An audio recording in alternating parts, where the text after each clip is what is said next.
Gavana ma mandera Mohamed Dadan Halif ochopo nyim kamati mar od bura mar senet marango kakitiyo gi omenda jopiny.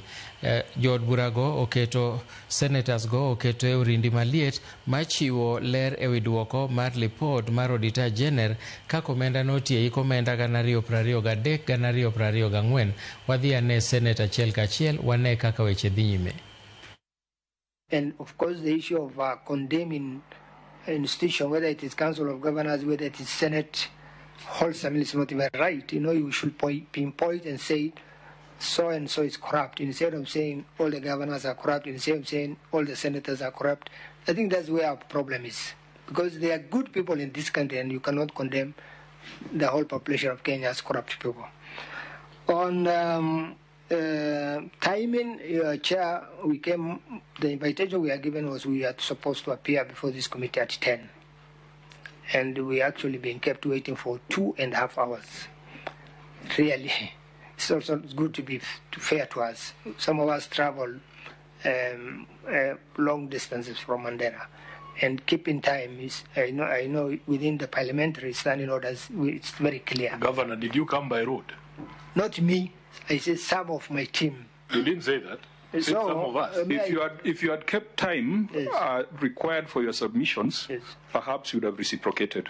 So as you make that complaint, reflect on your own conduct. So going forward, let's also, even ourselves, will keep time. Also on the side of the committee, please. It's not fair to keep us in the corridors for 2.5 hours, to be honestly, Chair.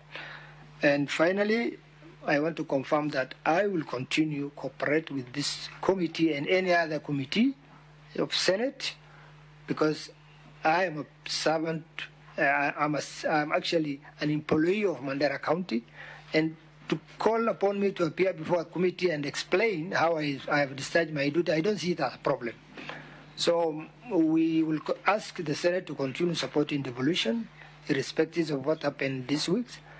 For me, not everybody in this country is corrupt, unless we wanted to paint Kenya that all of us are corrupt people. Thank you.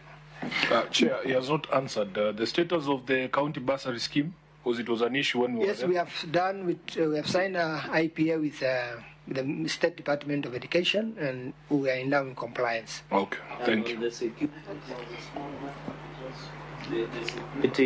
Yeah, the MPRs, they are still there. We have written to the Interior. They have not yet. We have not yet signed the MOU, but you are there. You know the challenges we go through. Those MPRs are actually doing a great job for this county, because unless if we don't have them, then even staying in Mandera County or doing some of this project will be impossible. So we are still continuing paying them, but we have done a letter to Interior to see how we can harmonize in terms of IPA. Okay. Sorry, 1 minute. Sorry, Governor. For bursary, just a minute. Average, how much do you give to each student for bursary? For Mandera, we pay the entire school fees for secondary school in Mandera County. For those who goes to public schools, there are about 32,000 students. So we clear their fees. So you clear the fees? Yes. For universities, depend on the number of applicants, from 10 to 20, 30, depending on the courses they do, because we are biased towards some specific courses like teaching, engineering, and health. And finally, these 15,000 families who have piped water, do they